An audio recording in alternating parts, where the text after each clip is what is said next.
Assalamualaikum warahmatullahi wabarakatuh. Halo friends, ketemu lagi sama aku Moza Rosita di SS Studio Podcast. Ngobrol sana oke, ngobrol sini, let's go. Masya Allah. Nah, hari ini friends, kita akan ngobrol santai-santai lagi. Dan aku udah ditemani lagi sama seseorang yang sebelumnya juga udah aku ajak ngobrol santai terkait pembahasan sebelumnya, kalau friends masih ingat, yaitu tentang Miftahul Khair atau pembuka pintu kebaikan. Dan kali ini kita akan ngobrol yang agak lebih sensitif nih. Kenapa? Karena kita ngobrolnya tentang hati atau masalah hati. Oke, langsung aja aku mau sapa dulu seseorang itu, ya kan, yang sudah di samping aku ada Ustazah Rindianti Septiana. Halo Ustazah, Assalamualaikum. Halo, Waalaikumsalam warahmatullahi wabarakatuh. Masya Allah, ketemu lagi nih kita Ustazah. Iya, Masya Allah ya. Insya Allah ini akan jadi obrolan tetap kita ya Insya di Allah. SS Studio Podcast Semoga ya. istiqomah ya. Amin, Amin, ya Masya Rabbal. Allah. Nah Ustazah, langsung aja. Topik kita kali ini tentang hati ini. Benar. Ya kan? Kalau ngobrolin hati ini kayaknya agak-agak sensitif gitu. Iya, betul Benar ya? sekali. Jadi kalau ngelihat kondisi kehidupan sekarang, banyak nih Ustazah kita jumpai manusia itu gampang banget ngeluh. Benar ya. Ya kan, susah sedikit ngeluh. Anak muda juga gitu loh, nggak cuma orang tua loh Ustazah. Anak muda dapat problem misalnya masalah skripsi, nggak di ACC, ngeluh. Iya. Kayaknya dialah yang paling punya masalah di dunia ini gitu. Iya. Pengalaman ya Mbak Moza ya. Jadi yang mau saya tanyakan, apakah itu ada hubungannya sama hati kita? Iya. Gimana tuh Ustazah? Bismillahirrahmanirrahim. Assalamualaikum warahmatullahi wabarakatuh. Waalaikumsalam warahmatullahi wabarakatuh. Alhamdulilladzi hadana li hadza wa ma kunna linahtadiya laula an hadana Allah. Rabbi shrah sadri wa yassir li amri wa hadata min lisani yafqahu qawli. Alhamdulillah sore ini ya kita akan kembali bahas nih ya topik-topik yang lagi mungkin menggelitik ya, Iya, dan benar. pastinya Apa insyaallah akan memberikan kebaikan dan ketenangan gitu ya. Amin. Nah, Masya Allah. tema ini kita ambil ya dengan judul Seni Melapangkan Hati. Ya, Cocok gitu ya. banget nih.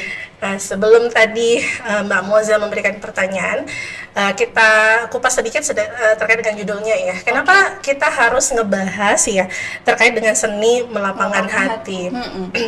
Karena sebenarnya anggota tubuh kita yang paling mudah lelah dan capek itu adalah hati. Oke. Kenapa gitu? Bukan pikiran berarti Bukan. Ustazah? Oh. Bukan pikiran, bukan Badan. badan, bukan tangan, bukan semuanya yang di seluruh tubuh, tapi Tapi hati. Anggota tubuh yang paling mudah lelah adalah hati. Kenapa dinyatakan demikian?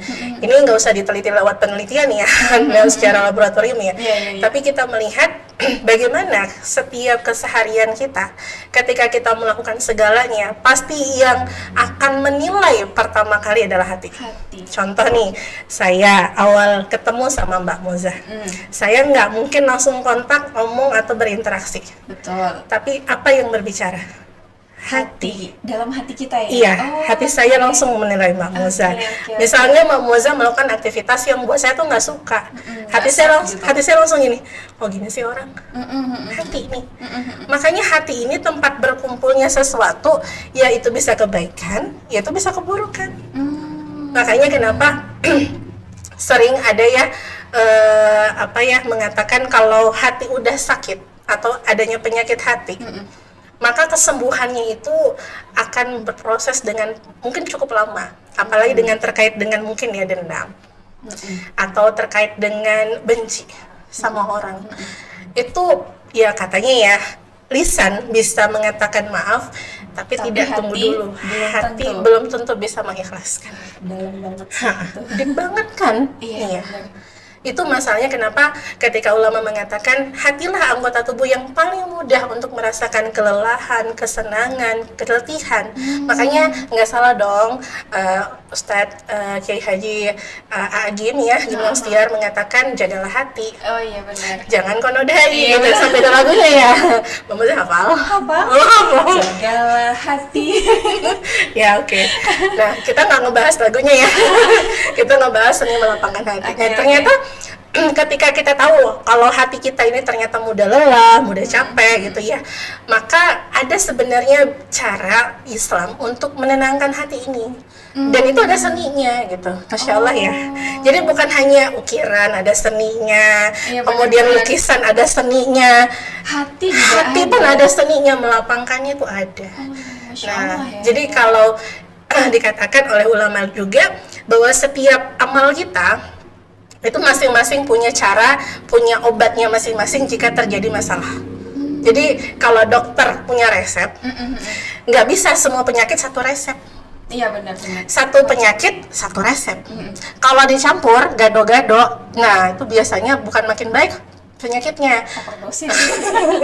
bisa menyebabkan kematian ya. Iya, benar. Begitu juga Islam. Ketika Islam itu adalah sifat, Islam itu adalah obat bagi manusia, aturannya bagi obat bagi manusia, dan obat-obat itu ya beraneka ragam. Masing-masing ada caranya, ada cara menanggulanginya, ada cara mencegahnya, ada cara menyelesaikannya. Itu masing-masing ada.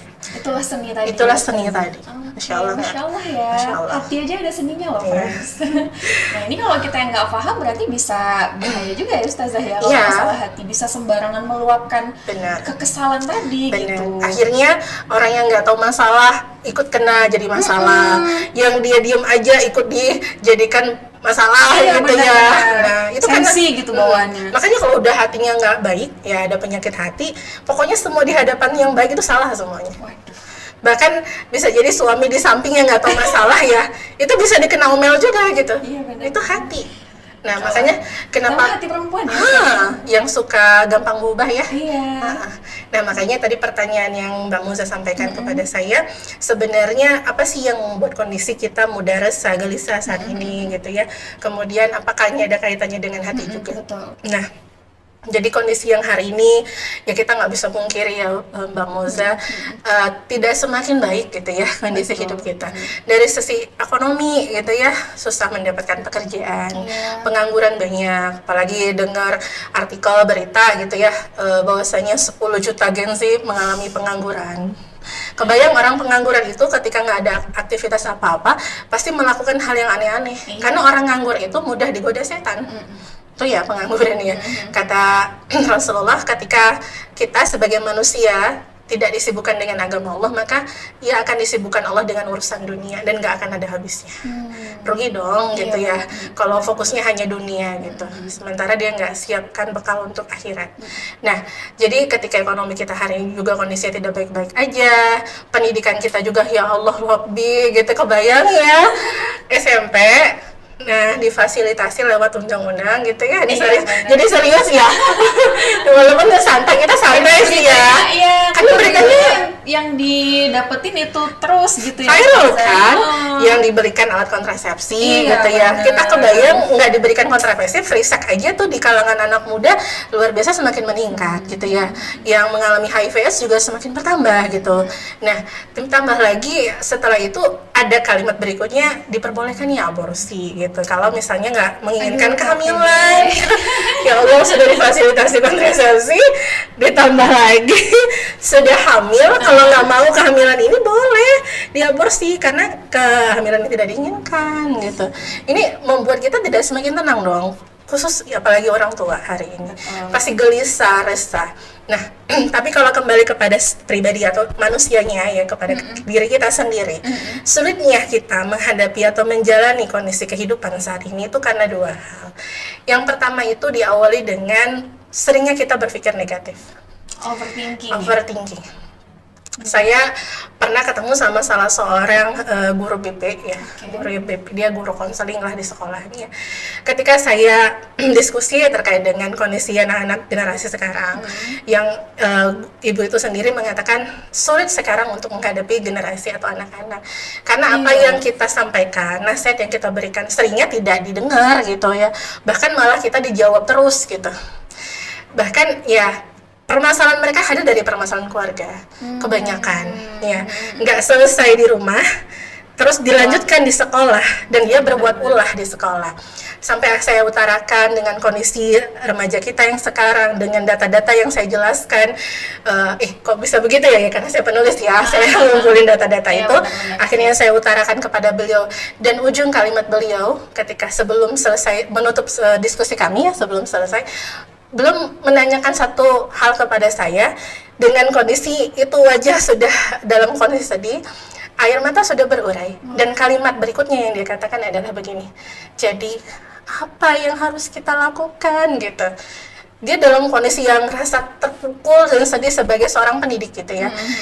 Bayangkan gitu, saya juga punya anak gitu ya. Kalau generasi ini terus seperti ini, ya dari sisi pendidikannya, ya semakin disekulerkan ya, dipisahkan dengan agama, ditambah lagi dengan segala problematika anak muda ya generasi sekarang, bisa-bisa kita akan lost generation.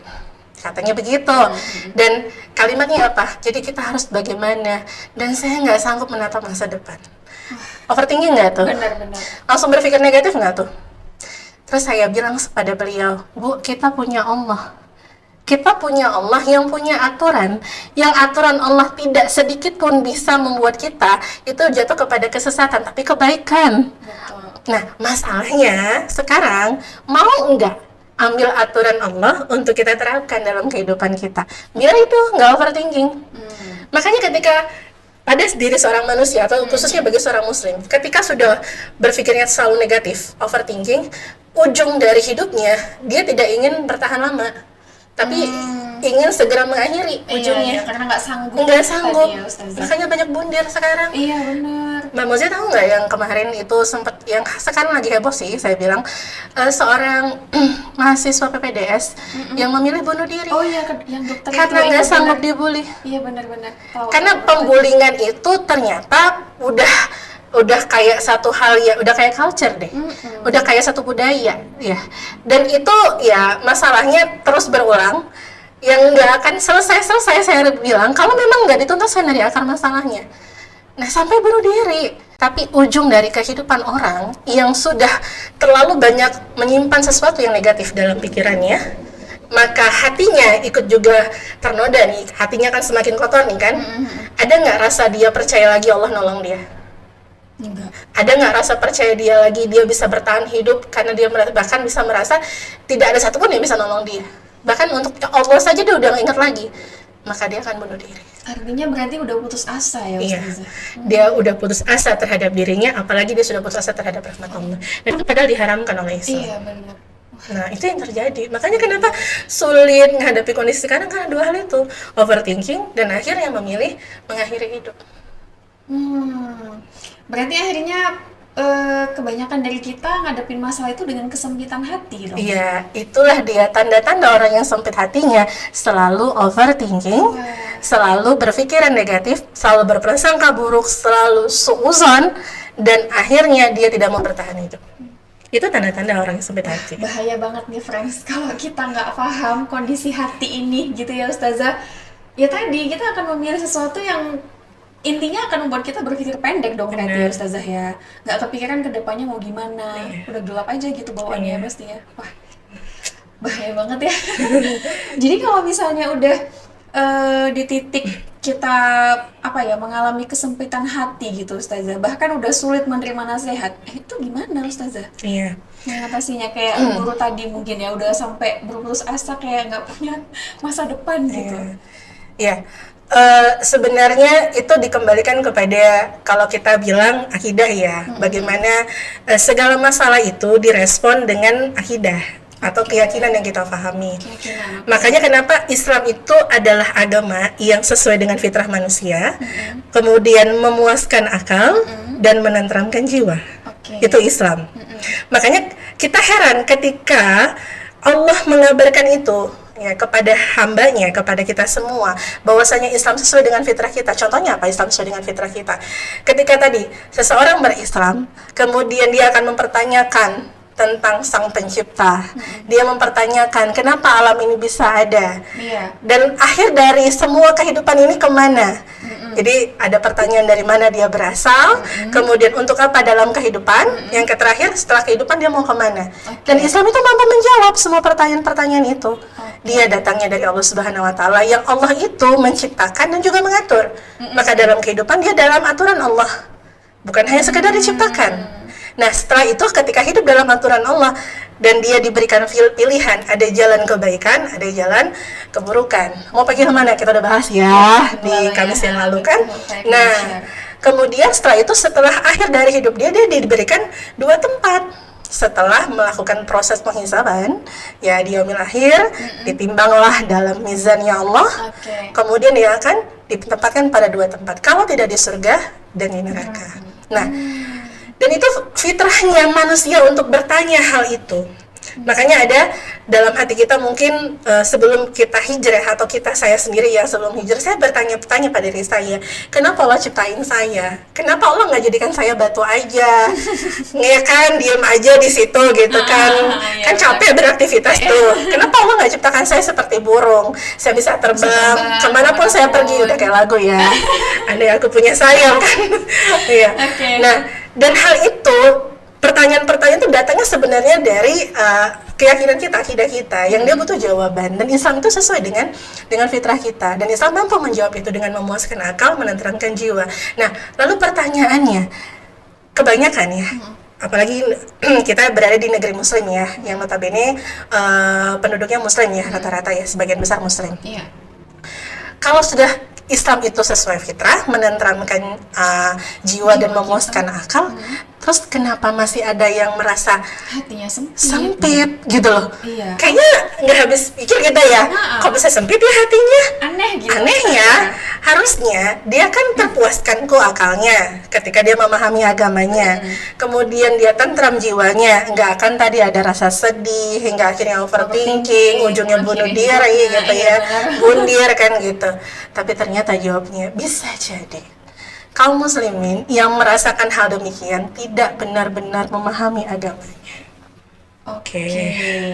Nah, tidak memahami agamanya. Hingga dia ketika tidak memahami agamanya, nggak tahu ngejalanin hidupnya pakai agama ini gimana. Nih, kalau kita naik kendaraan, sebelum kita naik kendaraan itu, kita belilah itu misalnya sepeda motor. Kita baca nggak cara petunjuk jalannya gimana? Dibaca dong.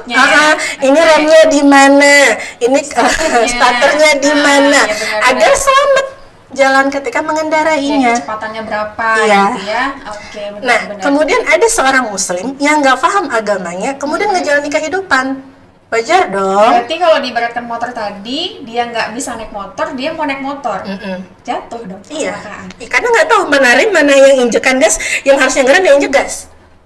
Karena nggak paham apa yang sedang dia gunakan. Nah, Islam punya aturan yang harusnya digunakan, nggak dia gunakan karena nggak paham.